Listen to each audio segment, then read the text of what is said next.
the definition of impossible is not able to occur, exist, or be done. Yet here we are with this video where we're going to be using only Wormadam in Pokémon Platinum. But we're not going to only beat this game with Wormadam, we're going to attempt to Hardcore Nuzlocke it. A Hardcore Nuzlocke is a more difficult Nuzlocke where a player can't heal in battle, has to play with set mode, and can't level past the next gym leader's ace Pokémon. Yeah, this challenge just got that much more difficult. You all may be wondering, why on God's green earth are you even attempting this? Well, I'll let the past, totally sober me, take over for that. Yeah. They are trash. That would be pretty easy then. If I got to use Really? Fine, you get to pick one. Ground, steel, or...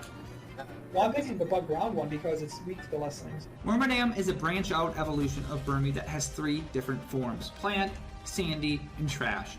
2 of the forms are quad weak to fire, and all are insanely slow with mediocre stats overall. Before going through with this challenge, I thought this challenge was nearly impossible because of Roark, the rival, Cynthia's Garchomp, and especially Flint. You may not think Flint's possible with a team of Wormadam, but just wait until you see what I have cooked up. But they don't call me the most insane Nuzlocke in the world for nothing, so I'd at least try this. I do crazy challenges like this all the time in the channel, like letting my cat choose my Pokemon, beating Radical Red without docs, and now attempting it in hardcore mode. Feel free to subscribe to the channel and leave a comment. They all help our channel grow. My name's JaCubAsAlways, and this is my Hardcore Nuzlocke of Pokemon Platinum using only Wormadam. We begin our journey in Twinleaf Town and pick our starter, or Wormadam. How am I going to get all the Wormadam? It's a special copy of Pokemon Platinum that can make the starter become Wormadam, and the first encounters on each route a different Wormadam. I guess I have friends in high places, or I maybe hacked them in. I guess you'll never know. Anyway, today's video is sponsored by Skill. Wait, we aren't sponsored, so let's move on to the first challenge of the game, Roark, the first gym leader. Roark, like many trainers in Sinnoh, is going to be pretty challenging for us to defeat, as we have a team of bug-type Pokemon that only have Tackle and Protect versus a Rock-type gym leader. So you may be wondering, how in the world are we even going to win this fight? Well, if we were playing Diamond and Pearl, this fight would be easy, as we could just soft reset with a Wormadam with the right hidden power like Grass, Ice, Steel, Fighting, or Water. However, in Pokemon Platinum, we don't get that luxury. I thought I had the clever idea of, wasting all my PP, and I mean power points, you immature viewers, on all my Wormadam so we can use Struggle, which is typeless in Gen 4, and so we can level up in the fight to learn Bug Bite at level 15. Unfortunately, as you can see by the footage, yeah, it didn't go very well.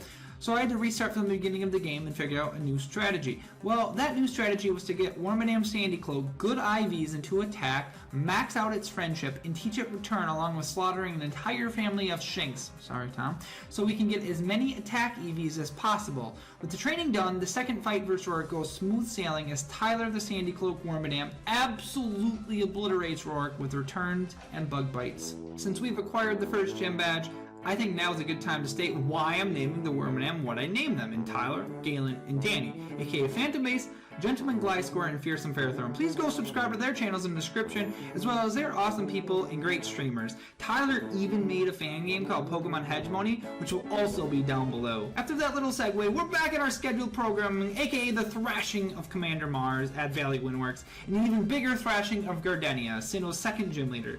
I talk about strategies for these fights, but there wasn't much, as we just spammed Bug Bite a dozen times. What was a tougher fight was Commander Jupiter, as her Skuntank is a lot more threatening than Gardenia or Mars. Thankfully for us, it doesn't have flamethrower, so we can pretty easily dispatch her with the combination of Tyler and Danny. Before talking about the third gym leader, Fantina, we first need to venture off to Wayward Cave. Why? I can't do the little jump.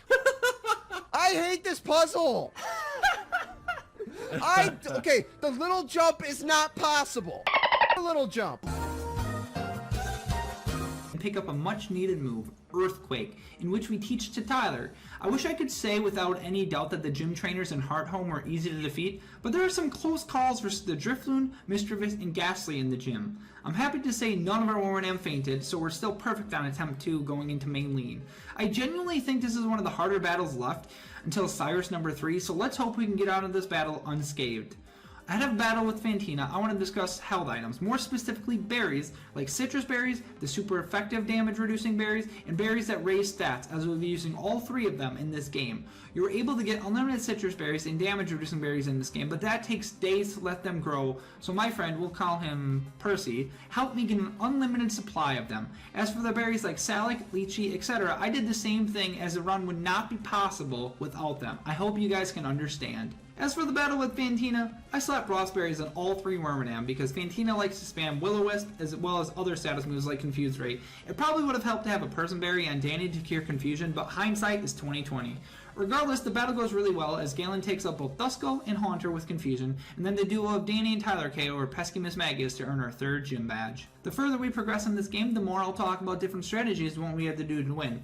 If that strategy isn't too complex, I don't see the purpose in discussing it. The next major battle is Rival 3 versus Michael. I lead with Tyler to set up Harden, so we're able to sweep with the moves Earthquake and Rock Blast until Roselia comes out, but Roselia is easily dealt with by Danny. Yeah, this is probably going to be the last easy battle versus a rival, that's all I know, as the battles versus him just get exponentially more challenging as we make our way through Sinnoh. Speaking of challenging, I decided to make the typical mandatory double battle right before Veilstone into 2 single battles. Yes, I'm a coward because we're only using Wormadam. Luckily for us though, by the skin of our teeth, we make it through both battles without losing one of our 3 musketeers. Unlike the double battle though, Maylene was an absolute pushover, as just like Rival 3, Tyler made mincemeat by sending up Harden and spamming all of her Pokemon with Earthquake, OHKOing Meditite Lucario, and 2-shotting Machoke. The Cobble Badge is now ours, but in our new feature is another rival battle against Michael. This time, we have a secret weapon, Aka Berries. We start off the rival battle in Pistoria the same way as we did last time by using Harden with Tyler. We then proceed to KO Staravia after an Endeavor and taking an Aqua Jet from Weasel. Monferno was out next, but thanks to our Aka Berry and defense booth with Harden, we were able to dispatch the Crazy Monkey with an Earthquake. Danny came in and easily handled Roselia. That was much easier and cleaner than I envisioned it was going to be. A player gets super effective berries from a nice lady in Pistoria once a day, so in theory, someone has an unlimited supply of them. Therefore, we'll be using them throughout so many times in this journey, especially the Aka Berry. With that little explanation or a rearview mirror, it's time to take on Crasher Wake, aka Hulk Hogan, because what you gonna do, brother, when the Rays won all over you? Bad wrestling references aside, we lead with Galen because it's a water type gym and we're a grass type. My calculations, since I've mainly been training in special attack, tell me Grass Knot will 2-hit KO Gyarados, and it does, thankfully. Next up, Floatzel comes out, and we get a bit lucky by it missing its first Ice Fang, even though we lived at least one because of our Yachi Berry. That miss allows Galen to 2-shot Floatzel with Hidden Power Grass, which we're also blessed to have since it's Stab. Lastly, Quagsire is out, and yeah, we wrecked that Mon, as it's quad weak to Grass. Regardless if the Ice Fang hit or not, we would have been fine in this battle as we were super bulky with Danny, and we had Pacho Berry and Tyler for good measure. I wasn't really ever worried about this fight too much, unlike Rival Fivel. No, not J-Rose 11's Rival Fivel, I'm talking the Rival Fivel in Canalave City, as this fight on paper looks terrifying. Hey Jakey, you go after the Galactic Goon. Michael, Danny's not a part of Team Galactic. Before I get too ahead of myself, we do have to deliver something to Cynthia's grandmother in Celestic Town. And let's just say I do not want to date Cynthia's grandma. Flashback. Regardless, we crushed the Galactic Goon, make Cynthia's grandmother our new wife, and pick up the choice spec set, which is... I don't care if she's around my age of 85, it's just not happening as... Liar! Liar! Liar! Liar! 1, I'm already happily taken, and 2, I'm already happily taken. However, when you get to town, Cyrus is upset as he thought we were trying to date the old lady and challenges us to a battle. Cyrus's team is very threatening to ours as he has 2 flying types in Murkrow and Golbat, as well as his lead Pokemon Sneasel, an ice type.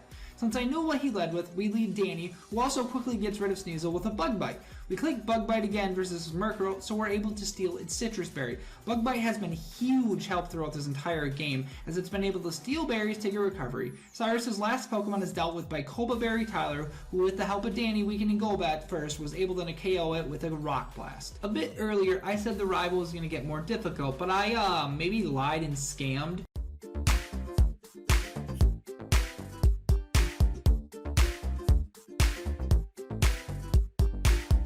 Scammed, scammed, scammed, scammed, scammed, scammed, scammed, scammed, scammed, scammed, scammed, scammed, scammed, scammed, scammed, scammed, scammed, scammed, scammed. You're scammed! You are scammed! You all out of content because Tyler set up 3 Harden and proceeded to KO Staraptor, Floatzel, Infernape, and Heracross with Rock Blast and Earthquakes despite getting burned, as I had the wherewithal to teach all my Wormadam rest for recovery. Roserade was quickly defeated by Danny. With Rival 5 being a pushover and a half, it's time to get our 6th gym badge and challenge Byron. As quickly as we enter the gym battle with Byron, we finish the battle with Byron. Tyler spams Earthquake versus both Magneton and Steelix when Bastiodon comes out. I couldn't remember if Bastiodon had Metal Burst yet, but I wasn't about to risk such a play, so I make the much safer play of going into Danny, who has Metal Sound and Hidden Power Water to easily take down such a bulky Pokemon, as Metal Sound lowers special defense by 2 stages. We have a big boss rush coming up, so let's get through them one by one by one. First up, we have Saturn, whose team isn't too scary. Tyler takes out the lead Golbat with Rock Blast, and Danny comes in to take out Bronzor with Metal Sound plus Hidden Power. Lastly, Saturn's ace Toxicroak gets dispatched by Earthquake from Tyler, who's been high-key the Wormadam who's done the most work to the most boss battles so far. Sorry, Galen. Sorry, Danny. Mars is the second commander we get to push around, but this fight was a lot closer than the fight versus Saturn. Because of sleep turns, we narrowly got through the battle without having any casualties, with Danny taking care of Golbat and Bronzor, as well as Tyler waking up just at the right time and finishing off Perugly with a powerful Earthquake. The first way to get better at Nuzlocke is knowing what Pokemon are to come and knowing what items to run on said Pokemon. There's quite the challenging trainer in the snow that could have ended a run if we didn't prep accordingly. That trainer has an Electabuzz and a Magmar. The way we get through this battle is simple. Just slap an Octoberry on Tyler and click Earthquake twice and don't get crit. Neither happened, and we made our way to Snowpoint City to challenge Candace. Since I already made the joke in my Brilliant Diamond Water Hardcore Nuzlocke 8 months ago, I'm not making the "Candace, there's nuts in your mouth" joke again. It's just not Anyways, I digress. The battle against Candace started out pretty well, with Danny setting up Stealth Rock and KOing her Sneasel, Piloswine, and Abomasnow, as well as living on 3 HP versus Frostlass. However, we lived and got off a rest. Then we probably had the most absurd luck I've ever gotten in a Nuzlocke. After Frostlass set up double teams, we hit through the evasion with the moves and Snowcloak ability, and even critically hit Flash Cannon to secure our 7th gym badge. Even though I scammed you all by saying the rival gets more difficult, I am not lying when I say Cyrus gets more challenging. I pretty much needed everything to go as well as it could have in order to get through this without losing any Wormadam. We set up Stealth Rock because every member of his team is weak to Rock, and we needed all the help we can get as we progress to late game. Danny was able to defeat both Cyrus's Sneasel and Honchkrow, with the latter being a bit lucky with critically hitting Flash Cannon. We take those all day, every day. For Cyrus's last Pokemon, Crobat, we go to war with it by not hitting ourselves in confusion every time and timing rest as well as humanly possible.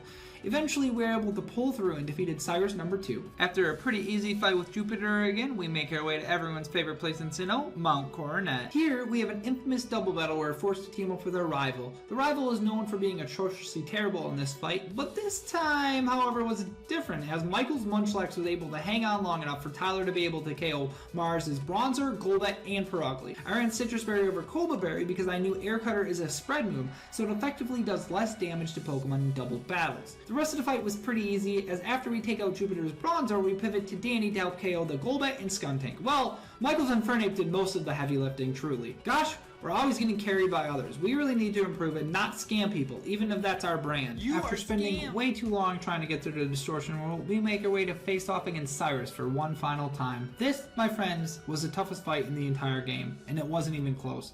I had a game plan, however, and it wasn't the best game plan in the entire world, nor was it the most consistent as I typically like. The plan was simple.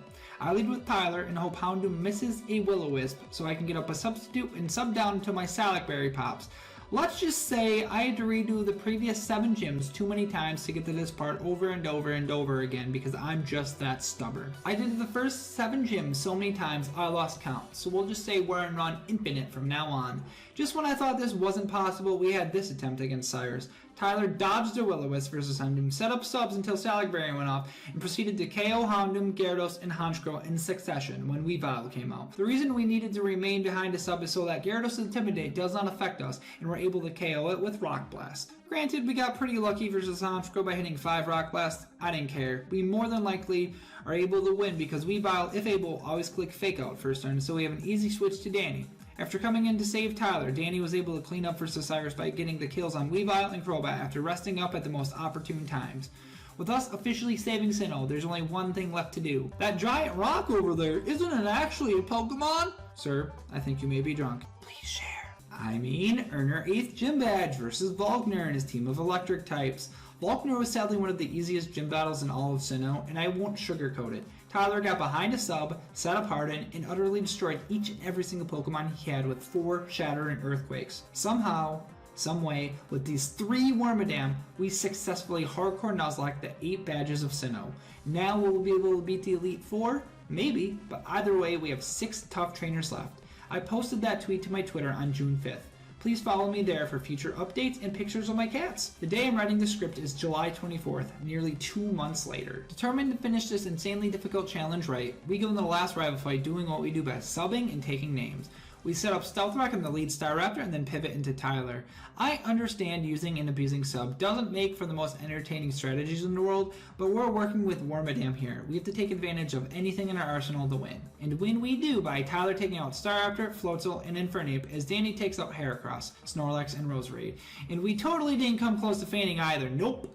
I'm definitely not lying at all. Nonetheless, we persevered and made it to the Elite Four. Despite Lucian's highest level being 60, I decided to go with the level 62 for Cynthia's ace because I truly felt it wasn't possible if I didn't. I hope that's okay, and it's still ridiculously difficult to win. First up on our Elite Four agenda is Aaron, the Bug-type specialist. Weirdly enough, I was more afraid of Aaron than Flint, and you'll see why later. Before that, we must deal with Aaron without losing a single Wormadam, as we'll need all 3 throughout the Elite Four. Aaron's lead is in Yan Mega, so in order to beat it, we must poison it with Toxic and KO it with Flash Cannon that hits through Double Team. Luckily enough, Evasion didn't stop us either, nor did a Stallfest with Vespiquen, as it eventually perished as well. As you can see, I poisoned the Heracross with Toxic as well, which seems like a dumb strategy as it could have Guts, but I just needed extra damage so Tyler's able to come in and clean up Heracross, Drapion, and Scizor with, you guessed it, Earthquake. While Aaron was a back and forth battle, Bertha will be anything but that because we have a cheat code. Galen and him setting up sub and growth to sweep her way out of the sand with 1, 2, 3, 4, 5 Giga Drains. Bertha was never going to be an issue. Next up is Flint. So you guys are probably thinking to yourself, all your Pokemon are weak to fire, Jakey. You'll never beat Flint. So what are we going to do? Beat Flint, and I mean with ease. You know those Salac Berries I said were going to be super useful? Well, the Houndoom can't one-hit KO Tyler, so the AI usually will use Sunny Day first, which allows us to keep firing off subs to get down to our Salac Berry. After that, we one-shot every single one of Flint's Pokemon with an Earthquake. You might be thinking, the only thing Flint had to do was click Flamethrower, and you were going to get one shot. Not exactly. Either we would have had enough HP to sub up after the Flamethrower, or our Salac Berry would have went off. In both situations, we won because we had enough HP to live Mach Punch into Quick Attack from Flareon and Infernape respectively. We always had Flint in a checkmate position before the battle even begun. Only a crit could have stopped us. However, that's not what happened, and we're moving on to face the last Elite Four member, Lucian. Going into the Lucian fight, I saw one way to win. Galen with sub and growth. But first, we had to make Mr. Mime run of each and every single one of its psychic power points. We did that easily by pivoting to Tyler, who's immune to Thunderbolt, and Danny, who resists Psychic. Do this process about a couple dozen times, and you have a Mr. Mime that doesn't have any psychic power points left. Despite a close call with Gallade, Galen was perfectly able to sweep directly through Illusion and book ourselves a slugfest with Cynthia, the champion of Sinnoh. Not counting ROM hacks or fan-made games, Cynthia is the toughest champion of all time by having a Spiritomb, Lucario, Togekiss, Roserade, Milotic, and Garchomp. And going into this battle, I literally had no clue how we would win, or if we could win. This battle on paper seems impossible. But there was one way I thought of that we could win. It's not a strategy I am super proud of, but it's Double Team, Growth, Hidden Power, and Giga Drain on Wormadam Plant. I know, Double Team is no fun, but I really did not think we could win this fight without it. If anyone knows a more consistent strategy, be my guest and leave a comment.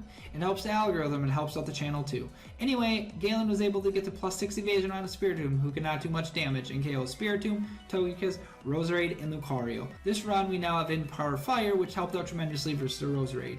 Even though we attempted to cheese the AI with Double Team, Cynthia's Garchomp was just built differently and still hit a Flamethrower. However, our boy Galen took it like a champ and was able to KO the Garchomp's remaining HP with Giga Drain as well as her last Pokemon Milotic in order for us to become champion of Sinnoh and redefining what impossible actually means. This run was wild, weird, and wacky, but in the end I had a blast doing it.